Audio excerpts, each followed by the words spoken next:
സ്നേഹമുള്ള സുഹൃത്തുക്കളെ, യുവതി യുവാക്കൾക്ക് പൊതുവെ ഹരം പകരുന്ന ദിവസമായ ഫെബ്രുവരി 14, അതായത് വാലന്റൈൻസ് ഡേ ഒരിക്കൽ കൂടി ആഗതമാകുന്നു. അതിനോട് ചേർന്ന് kiss day, breakup day, propose day, missing day എന്നീ ദിനങ്ങളെല്ലാം ഈ മാസത്തിൽ തന്നെ ആഘോഷിക്കപ്പെടുന്നു എന്ന വസ്തുത യുവജനതയുടെ ആവേശമുണർത്തുന്നു. പ്രണയ ജോഡികൾക്ക് പുഷ്പങ്ങളും സമ്മാനങ്ങളും ആശംസകളുമെല്ലാം കൈമാറുന്നതിനും പരസ്പരം സ്നേഹപ്രകടനങ്ങൾ നടത്തുന്നതിനുമായി രൂപീകരിക്കപ്പെട്ടിരിക്കുന്നുവെന്ന് പരക്കെ കരുതപ്പെടുന്ന ഈ ദിവസത്തിൻ്റെ ഉത്ഭവത്തെക്കുറിച്ച് അറിയുന്നത് ഉചിതമായിരിക്കും. വാലന്റൈൻ എന്ന പേരിലുള്ള നിരവധി ക്രിസ്ത്യൻ രക്തസാക്ഷികൾ ചരിത്രത്തിലുണ്ടായിട്ടുണ്ട് എന്ന് ചരിത്രം സാക്ഷ്യപ്പെടുത്തുന്നുണ്ടെങ്കിലും പരസ്പരം ഇഷ്ടപ്പെടുന്ന യുവതി യുവാക്കന്മാരുടെ വിവാഹം നടത്തുവാൻ സഹായിച്ചുവെന്ന പേരിൽ ജയിലിലടയ്ക്കപ്പെടുകയും AD 270 ക്ലോഡിയസ് ചക്രവർത്തിയാൽ കൊല്ലപ്പെടുകയും ചെയ്ത വാലന്റിയൻ എന്ന മെത്രാൻ്റെ പേരിലാണ് വാലന്റൈൻസ് ഡേ ആഘോഷിക്കപ്പെടുവാൻ തുടങ്ങിയതെന്ന വസ്തുത നമ്മിൽ പലർക്കും പുതിയൊരു അറിവായിരിക്കും. അക്കാലത്ത് വിവാഹം കഴിഞ്ഞ പുരുഷന്മാർക്ക് യുദ്ധത്തിനായി താല്പര്യം കുറയുന്നുവെന്ന് കണ്ടെത്തിയ ക്ലോഡിയസ് ചക്രവർത്തി വിചിത്രമായൊരു നിയമത്തിലൂടെ റോമിൽ വിവാഹം നിരോധിച്ചുവത്രേ. ചക്രവർത്തിയുടെ ദൈവനിഷേധത്തെയല്ല, ജീവിക്കുന്ന ദൈവത്തിന് നിയമത്തെയാണ് ജീവിതത്തിൽ അനുവർത്തിക്കേണ്ടതെന്ന് ഉറച്ചു വിശ്വസിക്കുകയും ധീരതയോടെ പഠിപ്പിക്കുകയും ചെയ്ത ബിഷപ്പ് വാലന്റിയൻ പരസ്പരം സ്നേഹിക്കുന്നവരെ കണ്ടെത്തി രഹസ്യത്തിൽ അവരുടെ വിവാഹം നടത്തിക്കൊടുത്തതുമൂലം രോഷാകുലനായ ചക്രവർത്തി ഇദ്ദേഹത്തെ ജയിലിലടച്ചു. അവിടെ വെച്ച് ജയിലറിൻ്റെ അന്ധയായ മകളുമായി സൗഹൃദത്തിലായ വാലന്റിയൻ്റെ വിശുദ്ധമായ ചങ്ങാത്തം അവൾക്ക് കാഴ്ചശക്തി നൽകുവാൻ ഇടയാക്കിയെന്ന് വിശ്വസിക്കപ്പെടുന്നു.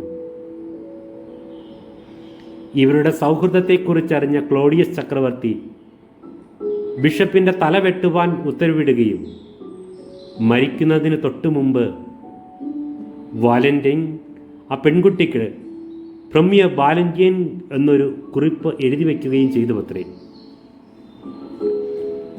ഈ കത്തോലിക്ക പുരോഹിത ശ്രേഷ്ഠൻ്റെ മരണവാർഷികത്തോടനുബന്ധിച്ചാണ് നാം ഈ ദിനം ആഘോഷിക്കുന്നത് എന്ന് മറക്കാതിരിക്കുന്നത് നന്നായിരിക്കും.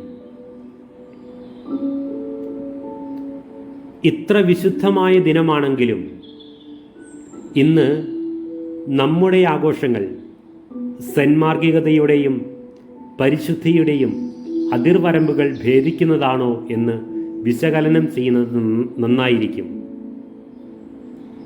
ദൈവം ദാനമായി തന്ന ലൈംഗികതയെ കേവലം തോന്നലുകളുടെയും പ്രായത്തിൻ്റെയും വികാരങ്ങളുടെയും തീവ്രതയിൽ മാത്രം അബദ്ധമായി ഉപയോഗിക്കുകയും മാനിക്കപ്പെടേണ്ട മനുഷ്യ ശരീരത്തെ ഉപഭോഗ വസ്തുവോ പ്രദർശനത്തിനുള്ള ഉപാധിയോ ആയി തരം താഴ്ത്തുകയും ചെയ്യുന്നത് അങ്ങേയറ്റം സങ്കടകരമാണ്. പരിശുദ്ധമായി പരിഗണിക്കേണ്ട പ്രണയം മൃഗീയ ചാവല്യങ്ങളിലേക്കും പ്രണയക്കെണികളിലേക്കും മദ്യം, മയക്കുമരുന്ന്, ലഹരി മാഫിയകളിലേക്കും നമ്മുടെ ഇളം തലമുറയെ ഒരു പരിധിവരെയെങ്കിലും എത്തിക്കുന്നുണ്ട് എന്നത് നമ്മുടെ കണ്ണു തുറപ്പിക്കേണ്ട വസ്തുതയാണ്. കേരള മനസാക്ഷിയെ അങ്ങേയറ്റം കണ്ണീരിലാഴ്ത്തിയ ദുഃഖകരമായ നെയ്യാറ്റിൻകര ഷാരോൺ വധക്കേസും അതിനോടനുബന്ധിച്ച് നടന്ന കിരാതമായ സംഭവ വികാസങ്ങളും സങ്കീർണമായ കേസ് അന്വേഷണങ്ങളും എല്ലാറ്റിനുമൊടുവിൽ വന്ന നിർണായകരമായ വിധിയും ഒത്തിരിയേറെ ചർച്ച ചെയ്യപ്പെട്ട ദിനങ്ങൾ നമ്മുടെ ഓർമ്മയിൽ ഇപ്പോഴും സജീവമായി തന്നെ നിലനിൽക്കുന്നു. പരിശുദ്ധമായ പ്രണയം എത്രമാത്രം അധംപതിക്കും എന്നതിൻ്റെ ഒരു സൂചന മാത്രമല്ലേ ഈ സംഭവം. അതുപോലെ ഉപഭോഗ സംസ്കാരവും സ്വാർത്ഥ ചിന്താഗതികളും നമ്മുടെ കുടുംബങ്ങളെയും സമൂഹങ്ങളെയും കാർന്നു തിന്നുന്നുവെന്നതിന് മറ്റൊരു തെളിവാണ് വിവാഹം തന്നെ വേണ്ട എന്ന് തീരുമാനമെടുക്കുന്ന ഒരു കൂട്ടം യുവതി യുവാക്കളും അതുപോലെ മനുഷ്യത്വ മൂല്യങ്ങളെക്കാൾ ലാഭനഷ്ടങ്ങൾക്ക് മുൻതൂക്കം കൊടുക്കുന്ന സമൂഹങ്ങളും. പരിപാവനമായി കരുതപ്പെടേണ്ട കുടുംബ ബന്ധങ്ങളും ദാമ്പത്യവുമെല്ലാം സ്വാർത്ഥ താല്പര്യങ്ങൾക്കിടം കൊടുക്കുന്ന വിപണികൾ പോലെയായി എന്നത് നമ്മെ ഇരുത്തി ചിന്തിപ്പിക്കേണ്ട നഗ്ന സത്യം തന്നെ. നല്ല ഭക്ഷണത്തേക്കാൾ രുചിയേറിയ ഭക്ഷണത്തിനും മാന്യമായ വസ്ത്രങ്ങളേക്കാൾ ശരീരം ശ്രദ്ധിക്കപ്പെടുന്ന വസ്ത്രങ്ങൾക്കും ബോധ്യങ്ങളേക്കാൾ തോന്നലുകൾക്കും ആത്മാർത്ഥ സ്നേഹത്തേക്കാൾ ബാഹ്യമായ ഇഷ്ടങ്ങൾക്കും ധാർമ്മികതയേക്കാൾ ശരീരസുഖത്തിനും മാത്രം പ്രാധാന്യം കൊടുക്കുന്ന കൃത്രിമ ബുദ്ധിയുടെ, അതായത് AI-യുടെ രണ്ടാം തലമുറയുടെ വരവിനായി ഈറ്റുനോവ് അനുഭവിച്ചു കൊണ്ടിരിക്കുന്ന നമ്മുടെ ഈ പുതിയ തലമുറയ്ക്ക് വാലന്റൈൻസ് ഡേ നൽകുന്ന സന്ദേശം എന്തായിരിക്കും?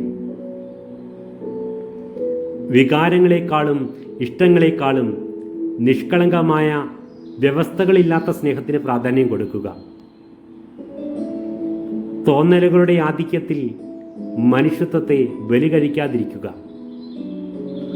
ഒരു സന്ദർഭത്തിലും മാന്യതയുടെ അതിർവരമ്പുകൾ ഭേദിക്കാതിരിക്കുക. എന്നെപ്പോലെ തന്നെ ദൈവത്താൽ സൃഷ്ടിക്കപ്പെട്ടവരാണ് മറ്റുള്ളവരും എന്ന വലിയ ഹൃദയവിശാലതയുടെ ആഴത്തിലേക്ക് വളരുക. അപരൻ്റെ നന്മയെ കണ്ടെത്തി ആസ്വദിക്കുവാനും ആഘോഷിക്കുവാനും പഠിക്കുക. വസ്തുക്കളേക്കാൾ മനുഷ്യബന്ധങ്ങൾക്ക് മുൻഗണന കൊടുക്കുക. ഇതിലെല്ലാം ഉപരിയായി സ്നേഹം തന്നെയായല്ലോ ദൈവത്തെ ഈ ലോകത്തിൽ പ്രതിഫലിപ്പിക്കുവാൻ ജീവിതം കൊണ്ട് പ്രാപ്തി നേടുക എന്നതായിരിക്കട്ടെ വാലന്റൈൻസ് ഡേ നൽകുന്ന വലിയ സന്ദേശം.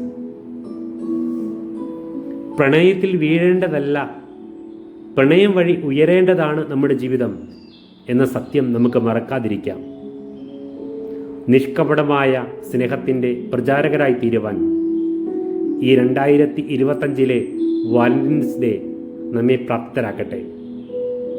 ഈ ദിനത്തിൻ്റെ എല്ലാവിധ ആശംസകളും സ്നേഹത്തോടെ നേരുന്നു.